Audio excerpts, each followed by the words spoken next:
Nombreuses à cette table ronde intitulée « Le reporting réglementaire RSE est mort, vive le reporting stratégique ». Un titre peut-être un petit peu provocateur, on va se rendre compte si c'est bien la réalité ou pas, en tout cas c'est l'objet de notre table ronde. Alors peut-être avant de commencer, je vais vous présenter les intervenants. Donc nous avons Daniel Baumgarten, qui après avoir travaillé dans l'agrofourniture, dans des postes de financiers et dans des postes opérationnels, a embrassé la cause du développement durable depuis plus de 20 ans et aujourd'hui directeur développement durable du groupe Séché. Il est également président du conseil d'orientation stratégique de la Fondation pour la recherche sur la biodiversité et président du conseil d'orientation de l'organisme de formation de la CCI Île-de-France. Nous avons également donc, Bernard Bourigeaud. Donc, Bernard Bourigeaud, après avoir été patron anglais d'une boîte américaine, puis patron de Deloitte en France, a créé la société Atos, donc un grand groupe qui l'a amené jusqu'à 60 000 personnes en 17 ans, donc une performance quand même assez remarquable, vous en conviendrez. Moi qui ai créé une boîte il y a 16 ans, je me rends compte que 60 000 personnes, c'est pas forcément facile à atteindre, bien évidemment.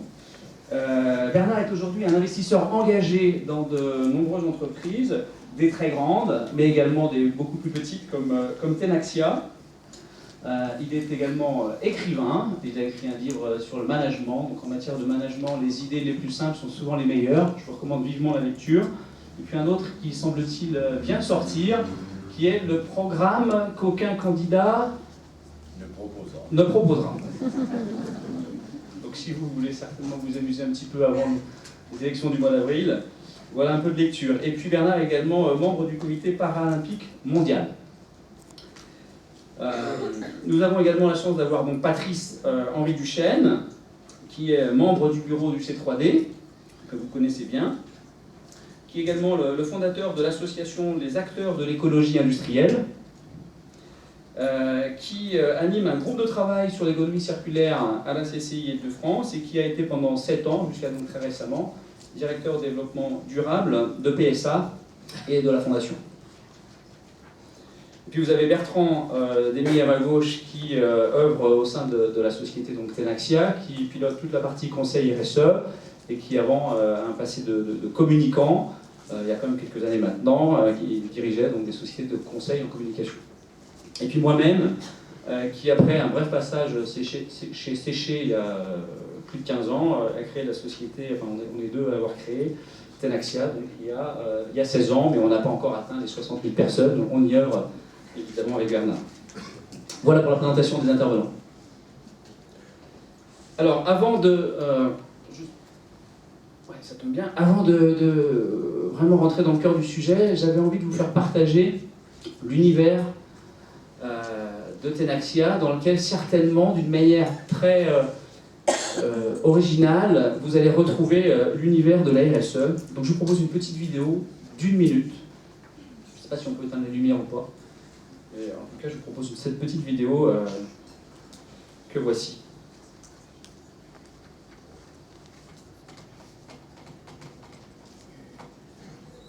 Ah, je fais travailler par la technique.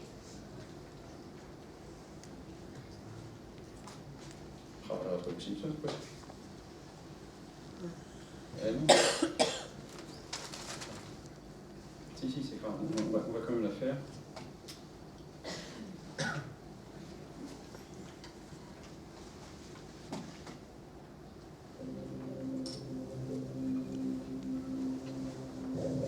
La performance, c'est l'aboutissement d'un long travail de préparation, la répétition de chaque exercice, la simulation de chaque instant. Je visualise ma descente des dizaines de fois avant de plonger. Tout est une question de contrôle, d'anticipation. Chaque détail compte, chaque geste, chaque pensée. Je mets en place les meilleures pratiques. j'analyse mes performances. Être performant, c'est maîtriser son écosystème. Tenaxia, solution pour la performance extra-financière des entreprises.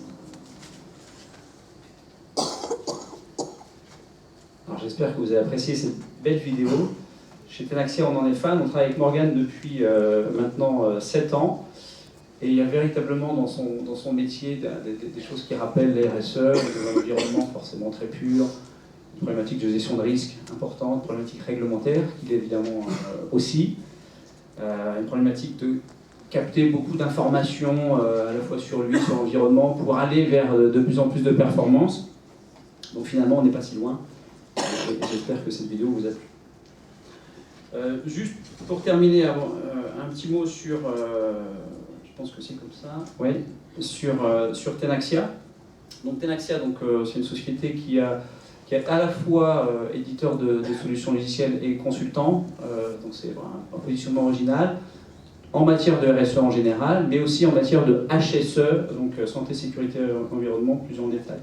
Donc on est à peu près une cinquantaine de personnes et les solutions, notamment de reporting, sont utilisées aujourd'hui dans plus de 70 pays dans le monde.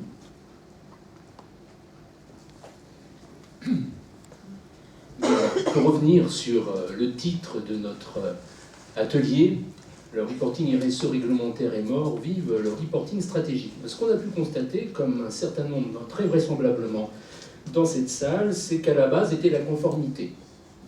Et que la conformité, que l'on le veuille ou non, a constitué un véritable levier de mise en œuvre des démarches RSE, tout d'abord avec la loi NRE applicable en 2002, et puis dans la foulée, en 2012, avec donc l'article 225 de la loi dite Grenelle II. On a vu tout de suite, auprès d'un certain nombre de nos clients, qui n'avaient pas forcément, je dirais, anticipé, ou qui n'étaient pas impliqués par la loi NRE, à savoir notamment les entreprises non cotées de plus de 500 personnes, de plus de 100 millions d'euros. Mais il a fallu tout d'abord en 2012 parer au plus pressé. Les entreprises cotées, elles, avaient un peu plus de 9 années, 10 années de pratique, donc c'était un peu moins nouveau. Donc on a vu effectivement des entreprises qui souhaitaient absolument être dans la conformité. Puis quand on regarde effectivement ce slide, on voit qu'on a aussi une conformité avec des référentiels internationaux, parce que dans ce laps de temps, eh bien, nous avons eu le développement de la GRI G3, puis de la GRI G4, que nous avons, on faisait partie des cabinets qui accompagnaient la GRI. Et là, on a vu des entreprises qui s'en sont emparées surtout pour pouvoir communiquer à l'étranger. Parce qu'effectivement, l'article 225, ça parle beaucoup en France. On a vu d'ailleurs un certain nombre d'entreprises françaises, quand elles envoyaient un mail, par exemple, aux filiales à l'étranger, dans le cadre de l'article 225 de la loi Grenelle II, et là, vous êtes au fin fond du Pérou, vous vous dites, mais qu'est-ce que c'est encore que cette invention française ? La GRI G4 a vraiment permis de créer des passerelles. Et puis, les Américains ont donc lancé SASB, beaucoup plus récemment, très pragmatique, quelques 15 KPI, 80 secteurs identifiés. Et puis on le voit, l'Integrated Reporting a le vent en poupe avec 3000 entreprises ayant publié des rapports intégrés en France. Et puis il y a cette notion de partage de la valeur qui ensuite, je dirais, vraiment est venue, notamment propulsée par Michael Porter dès 2011 avec la création de valeurs partagées. Et là, les entreprises ont été confrontées de plus en plus à l'obligation de répondre aux demandes de plus en plus pressantes des agences de notation extra-financière. Certaines font partie d'index, et dès lors, dès qu'on fait partie d'un index, encore faut-il y rester, encore faut-il y satisfaire. Et puis, il y a aussi une problématique de communication. Je dirais qu'aujourd'hui, les parties prenantes de l'entreprise, on ne peut pas parler de responsabilité sociétale sans parler de parties prenantes, sont diverses et variées. Il y a bien sûr les investisseurs, il y a les collaborateurs, il y a les fournisseurs, les clients, mais bien d'autres encore. Et il y a cette problématique de communication à laquelle les entreprises ont été confrontées. Donc, pour céder la parole à Bernard, on part bien d'une obligation réglementaire qui, si elle n'est pas super satisfaisante, constitue néanmoins un très bon levier de mise en œuvre d'une démarche RSE, ou à tout le moins de répondre aux impacts sociaux, environnementaux et sociétaux de l'entreprise. Ça marche? Oui.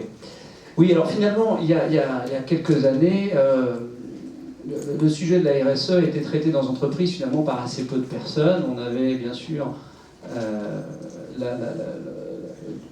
directeur ou directrice juridique qui devait faire que son entreprise satisfasse l'obligation de communiquer un certain nombre d'informations si elle était cotée. Et puis vous aviez quand même bien sûr la directeur ou directrice RSE qui quand même, ou développement durable à l'époque, qui voulait faire avancer les choses. Et puis, il nous semble qu'aujourd'hui, c'est plus tout à fait le cas, c'est-à-dire que les données du développement durable, les données de la RSE dans l'entreprise, concernent aujourd'hui beaucoup plus de personnes, beaucoup plus de directions commerciales, financières, ressources humaines. Mais je pense qu'on est à peu près tous convaincus que ça va dans ce sens-là aujourd'hui. Mais du coup, moi j'avais une première question donc, à l'intention de Bernard Bourigeaud, en tant que patron d'une grande boîte. Est-ce que finalement tout ça va de soi? Et est-ce que véritablement on en est bien là aujourd'hui dans les grandes entreprises et dans les entreprises en général? Oui, alors moi bonjour à tous. Moi j'ai le souvenir, la première fois qu'on s'est préoccupé de RSE, et la première fois qu'on s'est dit qu'est-ce qu'il faut mettre dans le rapport annuel, je me souviens avoir eu une réunion avec le directeur de relations investisseurs et puis la directrice de la communication, et puis on se creusait la tête en disant mais qu'est-ce qu'on va pouvoir bien mettre dans tout ce chapitre. Et vraiment, la première fois qu'on a communiqué sur le sujet, on a communiqué sur tout un tas de matières qui paraissaient pas très utiles, mais qui résultaient d'obligations. Alors on a fait beaucoup de progrès depuis, mais je pense que la préoccupation RSE, elle n'est pas encore complètement remontée au niveau de la direction générale. C'est-à-dire que dans les conseils d'administration, on le voit bien, il y a une obligation, donc les membres du conseil d'administration veillent à ce que toutes les obligations soient remplies, mais on n'en est pas encore à dire comment est-ce qu'on va l'utiliser pour mieux gérer l'entreprise. Et je pense notamment à tous les aspects humains. Je vais vous raconter une anecdote. À un moment, j'ai acheté une très grosse entreprise et un des syndicalistes qui était chez Atos est venu me voir en me disant, vous savez, maintenant, Président, vous avez la responsabilité de 200 000 personnes. Je lui ai dit, non, on est simplement 50 000. Et il m'a dit, oui, mais c'est 50 000 familles. Alors déjà, c'était un signal. Donc moi, je pense qu'il faut travailler, et peut-être un des endroits, d'ailleurs, les plus favorables pour faire ça, c'est probablement au niveau du comité d'audit. Et puis après que ça remonte au niveau du conseil d'administration. Mais le développement durable, pour que ça ait un avenir, il faut non seulement que ça fonctionne au niveau de la direction, une prise de conscience au niveau de la direction générale, et qu'après cette prise de conscience se diffuse dans les opérations. Il y a encore beaucoup de travail à faire, à mon avis. Alors, Daniel et Patrice Henry, comment avez-vous vécu cette chose sur la même trajectoire? Si vous pouvez nous illustrer le propos de Bernard Bourigeaud du point de vue de votre propre expérience. Merci, bonjour à tous. Je vais rester un peu sur la même notion qui est celle de la croissance externe, puisque la date à laquelle a été promulguée cette nouvelle régulation économique correspondait pour notre groupe à une très grosse croissance externe, où le groupe final prenait à peu près 5 fois la taille du groupe initial, donc c'est quand même pas très facile toujours de faire ce genre d'opération. Et on s'est servi de cette notion de RSE, qui à l'époque s'appelait plutôt développement durable, pour en faire l'outil d'intégration et la création de ce qu'on peut appeler une culture d'entreprise partagée. Et si je regarde dans le temps ce qu'on a fait à ce moment-là, mon premier rapport dit développement durable, c'était surtout l'explication des différents métiers que le groupe allait faire. Donc on s'était rapproché des gens, c'était expliqué qui faisait quoi dans le groupe. Et petit à petit, on arrive à ce qu'on a aujourd'hui avec un ensemble extrêmement concret, complet, mais c'est bien un outil qui nous a servi pour fédérer au départ. Donc ce qui pouvait apparaître dans les textes comme les premières contraintes est un truc on ne sait pas quoi faire. Au fond, c'était pas tellement mal qu'on n'ait pas su quoi faire au début, parce qu'elle nous a laissé une liberté d'action qui était extrêmement grande. Et peut-être que si c'était aujourd'hui, je me sentirais beaucoup moins libre de faire ce qu'on a fait il y a maintenant un peu plus d'une dizaine d'années. Quelle serait la principale différence, Daniel, peut-être juste avant que Patrice Henry ne prenne la parole, en quelques mots, la différence entre le rapport de Séché il y a plusieurs années et le rapport de Séché aujourd'hui? La différence fondamentale va être que, il y a quelques années, on parlait beaucoup d'impact et on essayait d'expliquer à quel point on n'a pas d'impact négatif. Et aujourd'hui, c'est un document qui parle de stratégie, qui parle beaucoup moins de notions environnementales, qui parle plus de notions de gouvernance ou de social, et qui va montrer quelle est l'utilité pour la société avec un grand S de l'entreprise. Donc on passe de ce point de vue-là à la notion d'impact positif. Merci. Patrice Henry? Oui, je crois beaucoup aussi à la notion d'impact positif. Non, ce qu'il faut dire, c'est quand même, dans les entreprises, vous avez quand même deux grandes catégories. Celle dont le CEO, le président, est lui-même convaincu et qui va insuffler, ça a démarré il y a déjà un certain temps, effectivement, au moment de la loi NRE, une vision d'entreprise responsable. Et puis vous avez toutes les autres entreprises, bon, on en citera quelques-unes tout à l'heure, c'est pas le lieu maintenant, et vous avez pour l'immense majorité de l'entreprise, effectivement, qui a été confrontée à un certain nombre d'évolutions réglementaires. Au début, un exercice très formel, dont l'unique cible était, dans le meilleur des cas, les marchés financiers. Et puis, on a vu les choses effectivement évoluer. On a vu les agences de notation être de plus en plus pointues, précises dans leurs demandes, et on s'est aperçu finalement qu'entre le travail pour le reporting et le travail sur les agences, il y avait de plus en plus de points communs, et les entreprises sont vite aperçues aussi qu'il fallait ne pas cloisonner les discours sur la responsabilité, mais essayer d'avoir un discours extrêmement intégré, et notamment qui incluait le business. Et puis petit à petit, les RH se sont aperçus que oui, tiens, les générations qui arrivent sur le marché du travail, bon, elles demandent des choses, elles demandent du sens, elles ne demandent pas seulement un salaire. Donc il faut essayer de s'occuper de ce sujet. Et puis on a vu assez rapidement les clients B2B, en tous les cas, même sur les clients B2C, il y a les choses qui bougent, mais finalement extrêmement lentement. Par contre, au niveau du business avec les entreprises, il y a des demandes aujourd'hui extraordinairement précises qu'on a vu vraiment évoluer au cours des dernières années et qui font qu'aujourd'hui on ne peut plus faire l'impasse. Et on est passé un petit peu d'un exercice de box ticking, je vais cocher le GRI dans ses versions originales pour montrer que je suis un bon élève, que je fais un certain nombre de choses, à un discours aujourd'hui qui se veut beaucoup plus pointu, pertinent, stratégique et qui répond à des enjeux de business. Alors, il y avait, merci, ces dernières semaines, en consultation auprès du ministère, le nouveau décret d'application de l'article 225, revu et corrigé par la directive européenne, avec une transposition qui marque une véritable évolution dans la mesure où apparaissent les notions de risque, apparaissent les notions d'impact que l'entreprise doit reporter, impacts sociaux, environnementaux. Ça apparaît donc en introduction. On a le sentiment finalement que ce texte réglementaire dépasse la simple notion de conformité, compliance pour compliance, mais s'inscrit véritablement dans la stratégie de l'entreprise. Est-ce que, Daniel, tu partages ce point de vue, et peut-être Patrice Henry ensuite? Sur un plan théorique, oui. Sur un plan pratique, je serais beaucoup plus réservé, puisque en ce domaine, comme en tout autre, l'entreprise a besoin aussi d'une certaine stabilité, de manière à pouvoir aussi avoir une comparabilité et rendre ces données compréhensibles et lisibles par tous. Ce que je veux dire par là, c'est que de temps en temps, on passe notre vie à repenser, retorturer, retordre nos reportings à la vitesse de parution des décrets, puisque la transposition de cette directive européenne, oui, dans le fond, c'est extrêmement intéressant, mais était-il nécessaire pour autant qu'en août dernier, on commence déjà à tout réviser en transposant l'article 173 de la loi de transition énergétique pour une croissance verte, j'ai toujours du mal à dire le sigle dans son intégralité, ce qui veut dire qu'on change de reporting sans arrêt, donc on change de comparaison.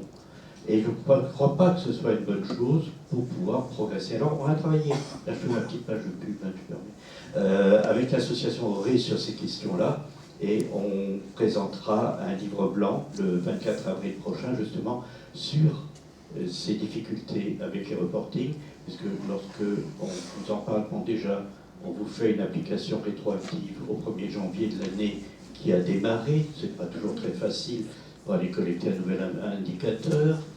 On vous parle d'effet de seuil, oui, c'est toujours le même. On vous dit c'est à 500 salariés. Mais quels 500 salariés? Est-ce que c'est la définition du Code du travail, du Code de l'environnement, du Code de l'énergie? Ces trois définitions sont différentes. Le législateur avait l'impression d'avoir fait quelque chose d'homogène. Mais dans un texte, un endroit, il a glissé effectif au sens 2.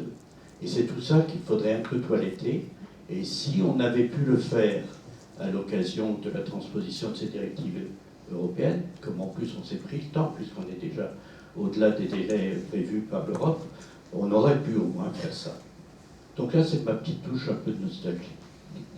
Merci. Patrice Henry, un petit complément peut-être? Moi, je ne serais pas aussi sévère que Daniel, parce que je pense, et là encore, je pense qu'il faut se mettre véritablement dans les situations des entreprises courantes, normales, qui n'ont pas une culture RSE spécialement extraordinairement développée. Il ne faut surtout pas, d'ailleurs, surestimer, là, effectivement, en produit durable, on est entre spécialistes, mais dans l'entreprise, en général, la culture RSE, finalement, est assez peu répandue. Et la législation, c'est le premier levier pour venir devant votre comité exécutif ou votre patron, a fortiori dans le cas des ETI, pour dire on doit le faire. On doit le faire. Et ce que j'apprécie, moi, dans la législation, peu importe les seuils, parce que finalement, si on se fonde sur une strict compliance, on ne fait pas de RSE. On fait de la conformité réglementaire, on sait que ce n'est pas de la RSE. Il faut aller au-delà, mais ce que je trouve aussi très positif dans les évolutions réglementaires, c'est l'irruption forte de la notion de risque.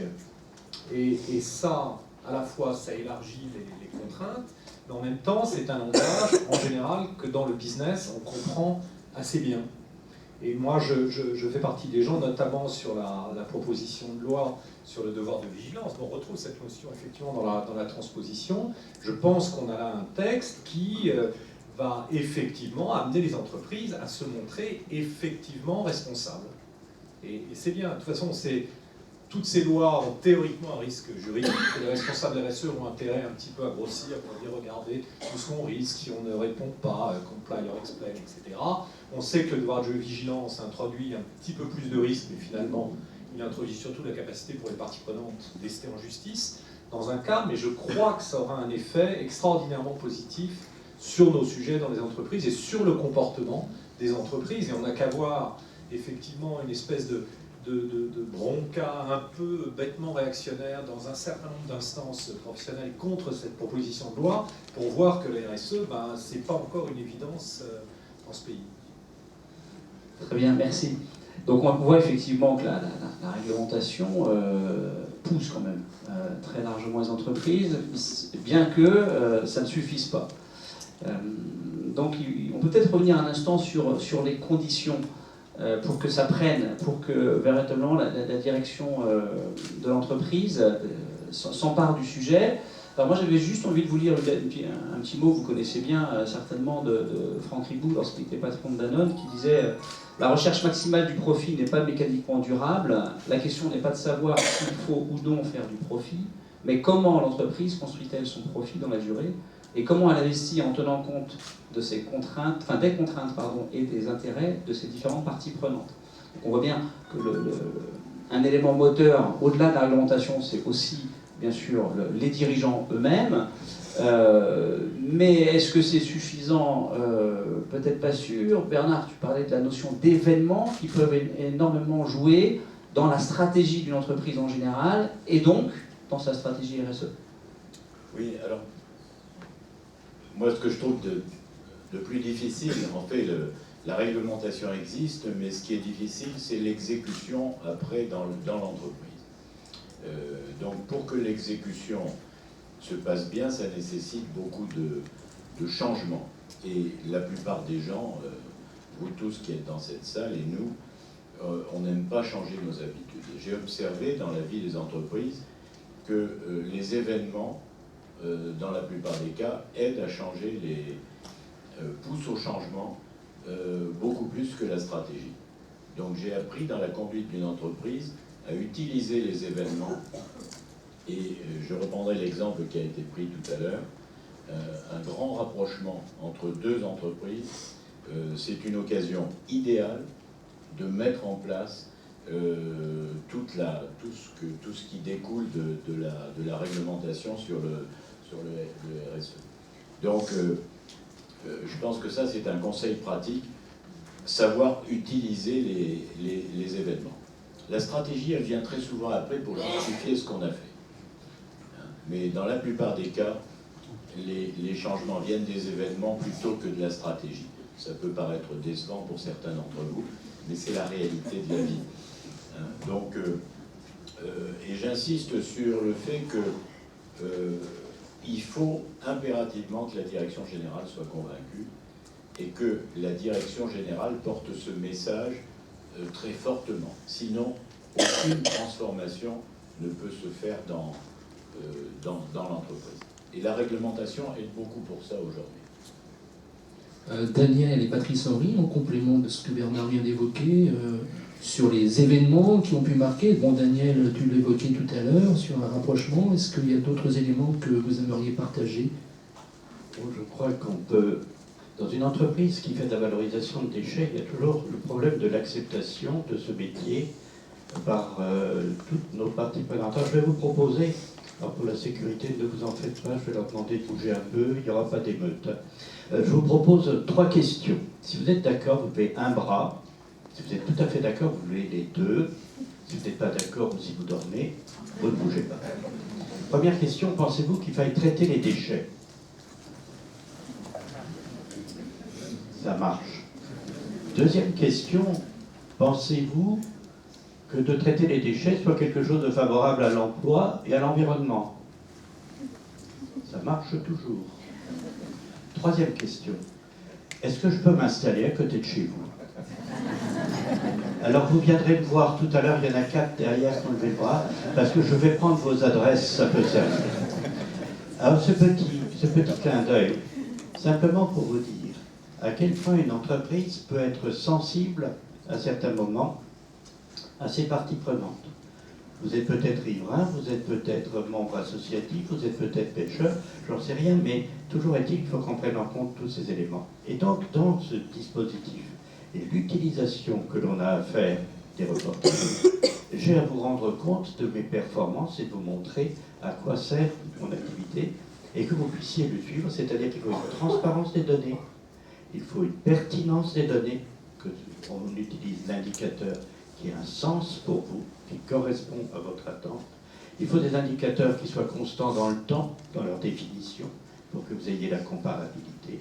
Il me faut des indicateurs qui soient univoques, une cause produit un effet. Et donc c'est là où je vais avoir à définir mes bons indicateurs, pas tout seul, mais avec mes parties prenantes. Dans un métier comme le mien, vous aurez bien évidemment vu qu'immédiatement on va penser aux aspects sociaux, nombre de gens qu'on peut employer, nombre de personnes handicapées pour lesquelles on peut ouvrir des postes, mais dans le domaine environnemental, l'impact sur l'eau, l'impact sur l'air. Ces critères ne sont pas partis simplement d'une liste, ils sont dans les listes officielles, mais dans la liste officielle, on va privilégier certains de ces critères, parce que c'est ceux qui sont importants pour moi, mon métier, dans un lieu et à un moment donné. C'est-à-dire qu'en fait, c'est presque une tragédie grecque, unité de temps, de lieu et d'action. Un petit complément, Patrice, un petit complément d'information dans le cadre de la gestion responsable du temps. Il nous reste un quart d'heure. Bon, je serai très bref. Simplement, bon, je parlais du secteur automobile en général, et c'est vrai que la crise forte, ça a été l'affaire Volkswagen, qui d'ailleurs montre qu'au-delà d'une politique RSE qui était celle de Volkswagen, en tous les cas leader en DJSI, etc., il y avait quand même quelques failles de gouvernance qui ont été révélées, mais c'est une crise qui a touché l'intégralité d'un secteur. Et c'est là où on s'aperçoit de deux choses. D'abord que une bonne politique RSE, un reporting bien fait et un dialogue partie prenante, ça a avant tout une vertu préventive, puisque ce sont ceux qui avaient jeté les bons petits cailloux dans la société qui se sont retrouvés, entre guillemets, les moins attaqués. Et je dirais, c'est parce que vous avez un dialogue partie prenante déjà bien construit, donc déjà un relationnel, déjà l'habitude de parler avec des gens qui ne sont pas forcément vos amis, et ça, Dieu sait que c'est difficile à faire admettre dans une entreprise, que l'on peut, entre guillemets, s'en sortir pas trop mal dans une crise réputationnelle et boursière qui a touché l'intégralité du secteur. Alors, on voit donc que les événements permettent de faire avancer le sujet, qu'il faut mettre en place un reporting avec du coup des indicateurs qui tiennent bien compte des parties prenantes. Alors, dans le jargon des spécialistes, on parle d'analyse de matérialité, on parle de cartographie de parties prenantes. Est-ce que, vu d'un patron, ce sont des mots qui arrivent jusque-là ou est-ce que ça apparaît plutôt un langage d'initié? Et puis, deuxième question, pour vraiment la direction générale, j'imagine qu'avoir 50 indicateurs, c'est juste pas tenable. Quel est ton point de vue là-dessus, Bernard, s'il te plaît? Comme toujours, je pense qu'il faut être simple, c'est-à-dire qu'il faut, dans la pratique, à partir de la réglementation, évidemment respecter la réglementation, mais définir les quelques indicateurs qui vont permettre d'être utiles à la société. Donc moi je pense qu'il faut sélectionner les indicateurs et les expliquer de façon à ce que ça soit très simple dans la communication. Ça pour moi c'est fondamental. Donc au niveau du board, d'un conseil d'administration, combien d'indicateurs RSE on peut présenter à un conseil d'administration? C'est impossible à dire, mais je pense qu'il faut privilégier notamment les indicateurs qui concernent la gestion des ressources humaines, notamment. Parce que ça, c'est probablement les indicateurs les plus sensibles au niveau du board. Mais pas seulement. Hein. Mais encore une fois, il faut essayer d'en limiter le nombre pour bien faire comprendre l'importance et surtout pour que les gens comprennent les bénéfices qu'ils peuvent en tirer. Des indicateurs de reporting qui ne sont jamais analysés, finalement, ça ne sert à rien et ça n'est pas positif pour l'entreprise. Patrice, Henri et Daniel, en quelques mots, définition des indicateurs clés de performance, vous les voyez sous quel angle? D'abord, il ne faut pas sous-estimer le caractère extrêmement pédagogique, toujours dans ce contexte où il faut évangéliser à l'intérieur de l'entreprise. Quand vous élaborez cette cartographie du risque, matrice de matérialité, qui sont tous des termes pas terribles, mais enfin, on voit bien de quoi on parle, vous êtes obligé de mouiller tout le monde. Donc, les gens vont s'intéresser aux questions que vous leur posez, vont mesurer l'impact potentiel de leur partie d'activité sur la société, l'environnement, en général. Donc ça, il faut surtout maintenir, même si vous aboutissez, comme c'était notre cas, à 28 enjeux. Alors après, il faut être effectivement sélectif vis-à-vis d'un COMEX. Et au-delà de dire, on va effectivement suivre en COMEX les objectifs sur les enjeux, entre guillemets, les plus stratégiques, c'est-à-dire ceux qui pèsent le plus sur la communauté financière, sur le business et ceux qui génèrent le plus de controverses. Mais on va surtout essayer de suivre ceux où les marges de progrès sont les plus fortes et ceux où la difficulté d'atteindre l'objectif est la plus forte. En fait, vous apercevez que les dirigeants se moquent un peu des indicateurs verts. Ce qu'ils veulent savoir, c'est quand on est orange, quand on est rouge, pourquoi et qu'est-ce qu'on peut faire pour progresser. Donc c'est là où il faut être malin dans la façon de fixer des objectifs. Daniel? Donc, tout à fait d'accord avec ce qui vient d'être dit. Je rajouterai simplement une dimension qui est dans la notion de complaint. Dans des métiers où, lorsque vous exploitez une installation classée pour l'environnement, vous êtes soumis à des autorisations préfectorales d'exploiter. La sanction de votre mauvaise performance, c'est l'arrêt de votre site. Donc le fait de pouvoir reporter correctement, d'avoir les bons indicateurs, est absolument indispensable pour maintenir le license to operate. Merci. Alors, gestion responsable du temps, phase 2. Il nous reste 8 minutes avant qu'on nous fasse les gros yeux et nous fasse sortir, je l'espère pas, Manu Militari. Reste qu'effectivement, récemment, une étude du cabinet Bain montrait que 90% des objectifs RSE des entreprises n'étaient pas atteints et que cela reposait notamment en grande partie sur le fait que les collaborateurs, ligne de management et les collaborateurs front office n'étaient pas suffisamment embarqués. Est-ce que vous pourriez, Daniel et Patrice Henry, nous donner un petit peu, non pas quelques recettes, mais des bonnes pratiques permettant, selon vous, d'embarquer le plus possible les collaborateurs de l'entreprise? Et ensuite, Bernard Faure conclura avec Bernard Bourigeaud. Si on a 1 minute ou 2 pour passer les questions, on le fera. Et puis, tant qu'on nous laisse dans la salle, on le fera aussi. C'est pas très responsable. Donc nous ne sortirons que par les baïonnettes. C'est un peu ça l'idée. Bon, tout très très simple. En prenant le calendrier de publication d'un rapport RSE qui est basé sur ces indicateurs, on démarre en début d'année et tout le travail doit être terminé pour le conseil d'administration qui arrête les comptes, pour être présenté en même temps que les critères sociaux, environnementaux de gouvernance soient présentés au conseil d'administration à la même date que les comptes financiers.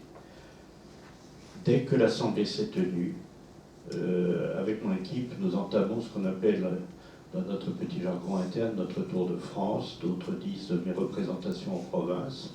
En d'autres termes, l'objectif, c'est de rencontrer 20% de l'effectif total du groupe, bon, il est 2000 personnes, donc c'est atteignable, en face à face, pour un entretien de 2 heures, présenter notre résultat RSE et ouverture aux questions de leur part.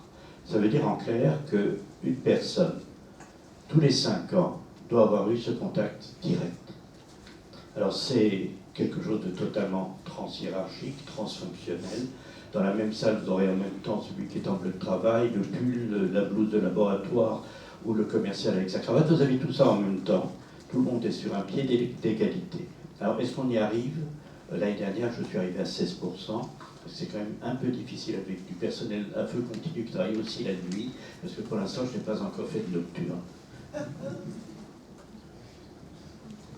Alors, c'est très compliqué. Nous, on avait fait une étude interne, il y avait seulement 18% des salariés interrogés qui savaient ce qu'était la RSE, un petit peu plus, c'est-à-dire près de 30% qui savaient ce qu'était le développement durable, et finalement très très peu qui étaient capables de dire si l'entreprise s'engageait ou non sur ces sujets. Je pense que là, il faut être tactique, c'est-à-dire qu'il faut convaincre la communication financière, c'est important, il parle aux investisseurs, donc il faut qu'on soit sûr qu'ils savent de quoi ils parlent.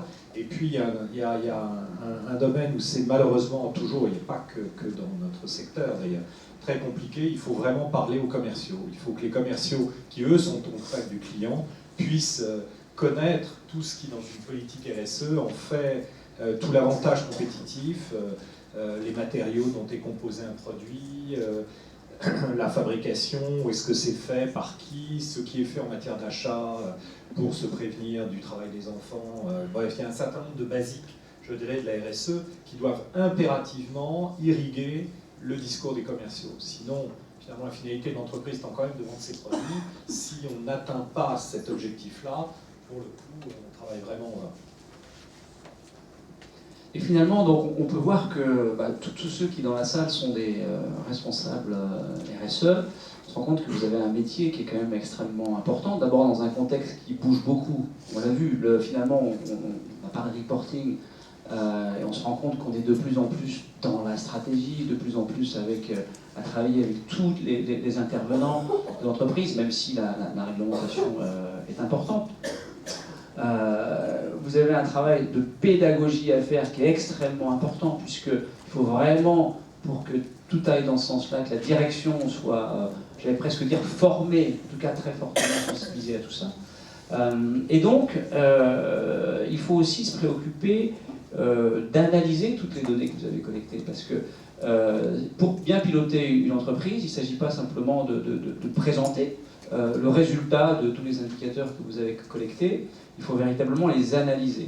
Et c'est tout un champ, tout un univers là, qui est en train de se développer aujourd'hui dans nos métiers en général, qui nous passionne évidemment chez Tenaxia, c'est de se dire, voilà, maintenant que je collecte beaucoup de données, quel enseignement je peux en tirer? Et peut-être cette capacité de tirer d'enseignement sera-t-elle là aussi un mini-événement, mais qui fera que les directions générales s'approprieront encore plus ce sujet. Bernard, j'ai envie de te laisser conclure sur cette dynamique de la RSE, encore une fois, vue des conseils d'administration des entreprises. Encore une fois, je pense que, il faut que la direction générale soit fortement convaincue. Ensuite, je pense que la RSE, il faut la diffuser de manière progressive dans l'entreprise. Et je pense qu'il faut aller en priorité vers les gens dont on sent qu'ils sont ouverts. Tous les gens ne sont pas ouverts, et on les connaît. Et donc c'est par ces gens-là qu'il faut commencer, et ensuite aller de proche en proche. Je pense qu'il faut être très sélectif au niveau des indicateurs, parce que si on met en place un reporting trop complexe, tout de suite, qui n'est pas compris par les gens, c'est absolument pas efficace. Et moi, je crois que c'est un outil absolument indispensable qui va se développer. Et j'ai une conviction très forte, qui sera d'ailleurs le sujet du prochain livre que je vais publier, et qui est de dire les entreprises gagnantes, c'est les entreprises qui seront gérées, recruter, gérer, motiver les gens, les développer et faire en sorte qu'ils s'épanouissent. Alors c'est un grand objectif, mais je suis convaincu que les gens aujourd'hui ne peuvent plus être dirigés de la même façon qu'autrefois et qu'ils ont besoin de trouver un sens à ce qu'ils font, quel que soit le travail qu'ils font. Et je trouve que la RSE peut grandement être utilisée pour ça. Donc c'est montrer qu'au-delà de la réglementation, ça peut devenir un outil de gestion, et notamment au niveau des ressources humaines. Voilà. Merci beaucoup, messieurs. Y aurait-il une ou deux questions de la salle ?